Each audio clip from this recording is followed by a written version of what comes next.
观众朋友们好，这里是大时局，我是方华。北京气氛又变得诡异。10月24号，中纪委开常委会，本该出席的军纪委书记、刚升任军委副主席的张升民没出现。按惯例，这职位一定要到，缺席不代表出事，但绝对不寻常。外界怀疑他可能交出了军纪委书记这把刀，把实权让了出去。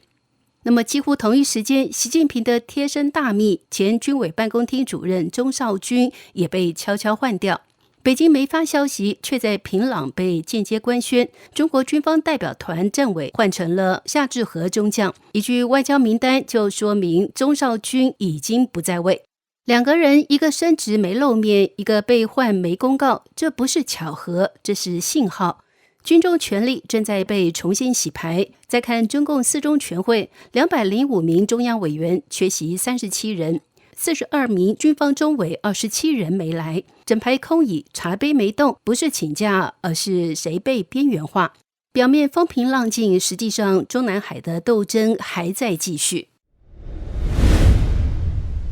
中共四中全会闭幕的第二天，中纪委举行常委会，主持会议的是中纪委书记李希。央视画面中出现的中纪委副书记只有刘金国，另一位同样担任副书记、身份特殊的张升民却没有出席。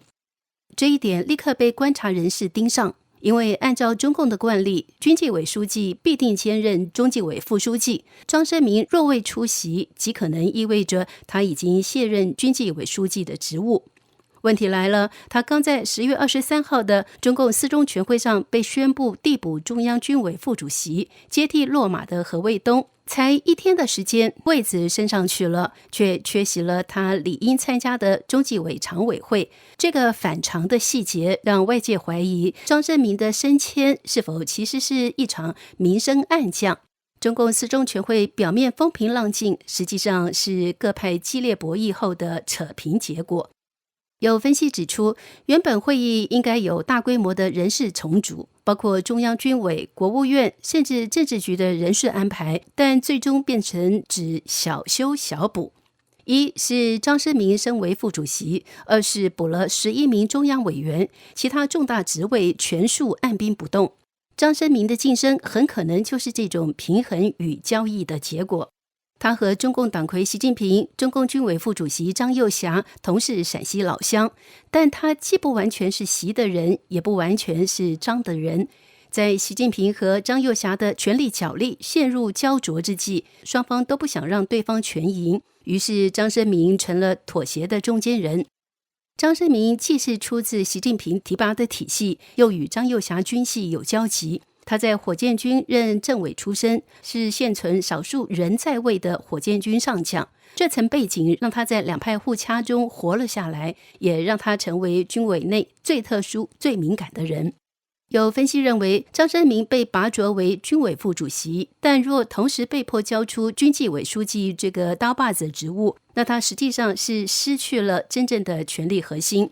军纪委掌控对全军高层的监察查办权，是真正能定人生死的关键岗位。如果他卸任这个职务，哪怕身为副主席，也只是有名无实的副国级人物。这样的安排很像是习近平在报复与防范。毕竟被整肃的9名上将何卫东、苗华、林向阳、袁华智、秦书同等人都是习的嫡系。而这场清洗的主导机构正是军纪委，换句话说，张升民动了习近平的亲信。如今习近平允许他升官，但又让他交出刀把子，这种给糖又抽鞭的政治手法，在中共历史上屡见不鲜。表面荣耀，实际失势；明面升官，暗里降权。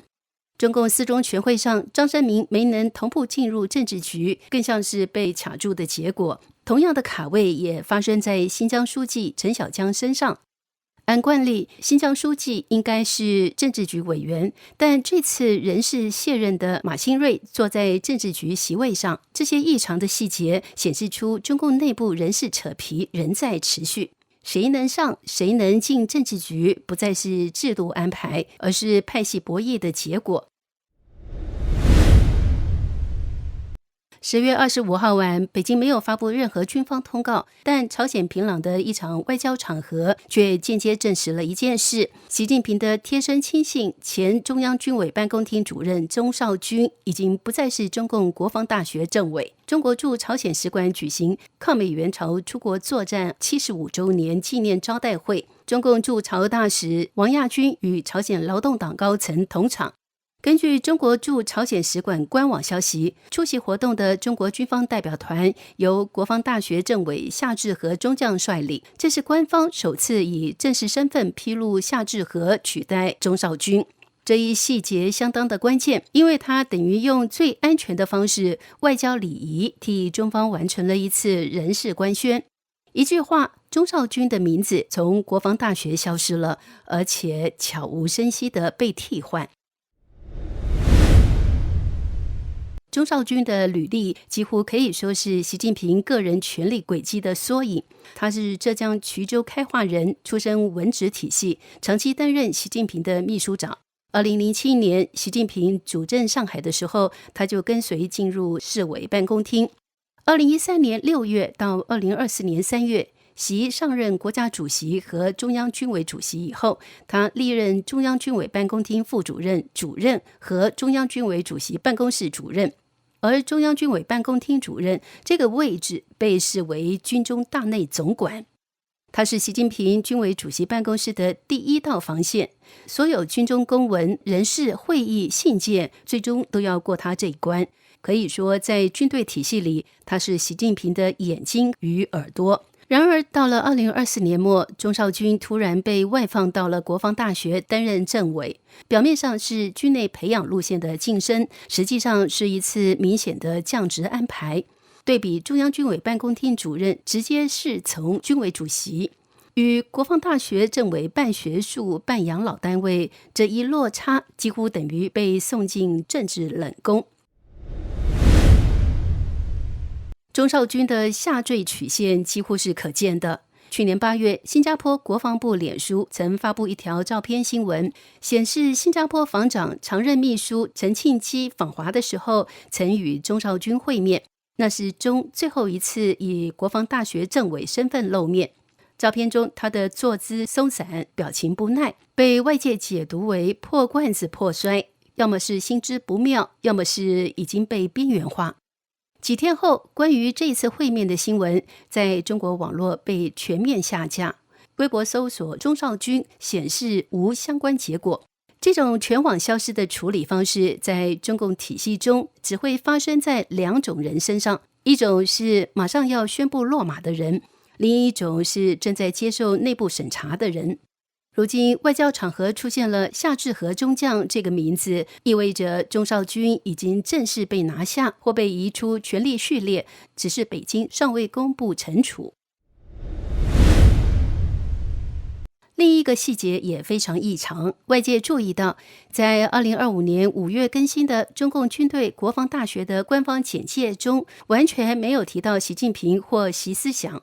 全文1300多字，没有出现习近平强军思想、习近平新时代思想这类政治口号，这在中共体制内是严重政治错误，尤其是该校属于中央军委直属单位。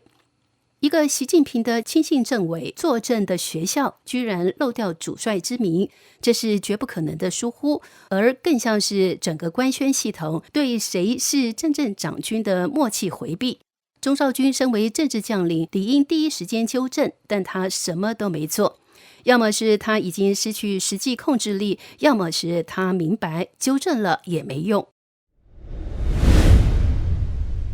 钟绍军之所以被外放再被拿下，核心原因其实只有一个：习近平的军权正在被削弱。中共军委副主席何卫东、军委政治工作部主任苗华、火箭军司令王厚斌、战区主官林向阳、秦树桐等习派上将先后落马，军委办公厅主任方永祥也被传出事。整个军委核心层清空之后，张又侠成了唯一还能撑场的副主席。现在张升明升任副主席，却名声暗降，而钟绍军又从习近平眼线变成无名之卒。这一正一反，说明军中真正的掌控权已经从习的手中滑向了另一边张又侠。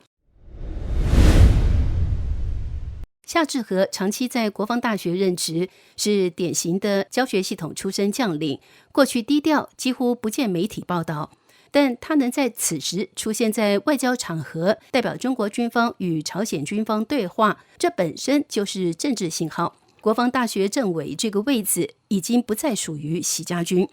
钟绍军的遭遇其实是整个习近平体制崩塌的缩影。他曾是习的手，处理军中大小事，如今成了习的影子，被静静抹掉。当连最亲密的大秘都保不住，习近平的孤立就不只是政治现象，而是制度性坍塌。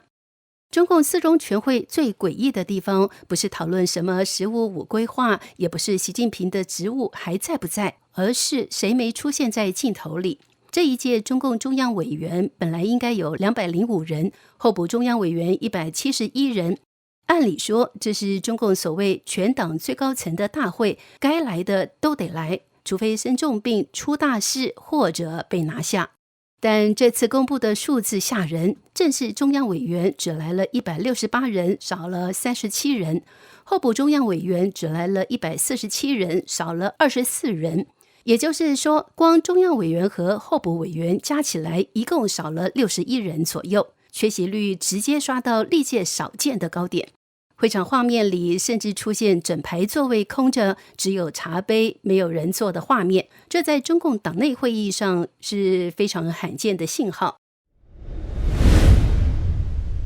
先看文职系的中央委员，缺席的有10个人，这10个名字基本可以帮我们对照谁已经调队，谁正在沉底。中共海关总署署长于建华，山西省省长金湘军，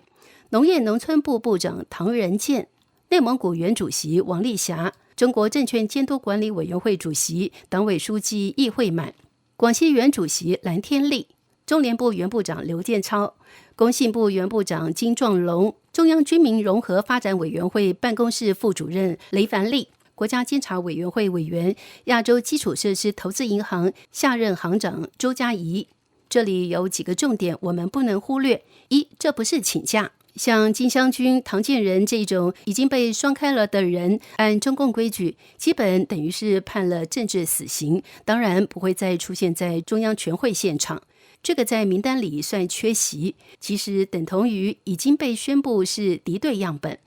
二，有一批下落不明，刘建超、金壮龙、雷凡利这些人不是普通官员，他们分别在对外联系、工业装备、军民融合这些敏感领域握过实权，但后来突然消失，无公开职务交接，现在连四中全会也不露面。这一类人很可能是被内部控制，但未对外公布处分。这种情况在中共体制内通常意味着事很大，还没谈完，也还没定最后的政治说法。三，省级1、2把手也在里面。内蒙古的王丽霞，广西的蓝天利也曾是省级行政主管，结果双双落马。以往这种级别的人同时出事，往往被定调为地方系统的系统性问题，但这一轮更像是高层直接把省级1把手拿下，借机清洗地方派系。总结一句，文职系缺席名单本身就是一张谁被整肃、谁已边缘化的即时榜单。根据外界对央视会场画面逐个比对，42名军方中央委员里面有27人没有出现在会场，缺席率高达60%多。换句话说，军方中央委员里面超过一半不见了。缺席的军方名字非常长，但这个长度本身就是新闻，因为它在说明这不是个别腐败，而是一层一层先走。缺席的军方中央委员包括了何卫东、苗华、王秀斌、王春宁、林向阳、何鸿钧、秦树桐、袁华志，以上多人已被官方宣布落马开除党籍，是这次被集体点名的倒台上将群体。张林、王鹏、王仁华、具干生、刘发庆、刘青松、许学强、李伟、李乔明、杨晨、吴亚楠、汪海江、张宏斌、赵小哲、胡忠明、徐熙盛、徐中波、徐德清、黄明这一串里面，多数属于各军种司令、政委或战区级主官、中央军委职能部门负责人，有的已知被免职被带走，有的去向不明，有的只是从画面上整个消失。这个画面其实在传递两层意思。第一层，军队大面积断层，陆军、海军、海建军、战区司令和政委整排整排的不在场。外界甚至点出，除了空军系统还有人撑住，其他军种和战区的原主官出现几乎团灭的状态。也就是说，这不是抓几个贪官，是整个指挥链条被掀翻重写。第二层，军方不再整齐站在党中央身后。有人提出一种比较激进的解读，不是说这么多人正好同时出差带兵，因为缺席的里面包含中央军委系统的高层，也包含像西藏军区、中央战区这种最敏感地带的主官，反而是一些本来被传出事的人，这次还露了面。这看起来不像正常军纪，而像一场谁能站在镜头里，谁还被承认，而不是所有人列队向党表忠的场面。一句话，这批缺席名单像是把军队内部谁还安全，谁已经调队，高调公示给所有派系看。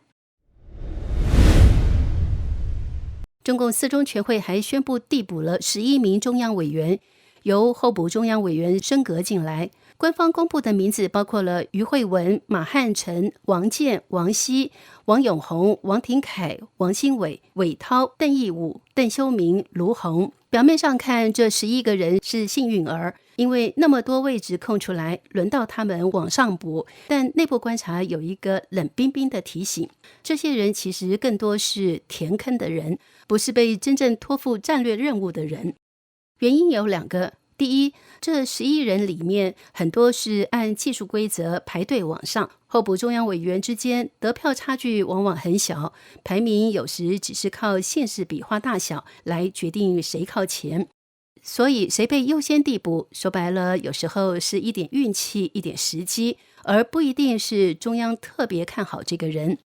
第二，真正掌实权的一批办公室型高官，像深改办常务副主任穆宏、中央港澳办主任夏宝龙的核心班底，中央外事办常务副主任郭业洲，中央金融委办公室常务副主任王江，还有那一批直接接手军中残局的中将，例如韩胜言、陈辉等，他们虽然未必是中央委员，却已经被摆到列席区最前排，直接参与决策圈的现场流程。换句话说，有的递补中委只是头衔上的升级，但有的列席者其实已经在行使核心权力。说白了，别以为递补就等于安全，反而可能只是谁来接烫手山芋。把这2条线放在一起看，我们今天可以说清楚几件事。第一，这次中共四中全会不只是谁来了，而是谁没来。而且怎么没来？缺席名单本身已经在告诉你谁出局、谁失事、谁被控制、谁正在被审。第二，军方缺席的规模已经不是几个案子，而是整个指挥链被连根拔。这对任何政权来说都不是正常状态，它说明军权在被重新洗牌，而且洗到连战区、军种、中央军委机关都动了。第三，桌面上的权力安排，谁是中央委员，谁进政治局和实际在台下掌控日常运作的人，已经开始脱钩。很多真正在干活的人是以列席身份错进来的，而不是中央委员身份错进来，这等于承认制度正在被临时化。第四，习近平不是没事，而是中共党内各派在用极端的方式维稳权力。一句话，中共四中全会不是定局，而是暴露。它暴露的是一个政权里，连谁还能坐列到会场里，现在都要靠斗出来。您怎么看呢？这里是大时局，感谢您的陪伴与思考，请订阅、分享并打开小铃铛，一起在动荡中坚守真相，在黑暗中点燃希望。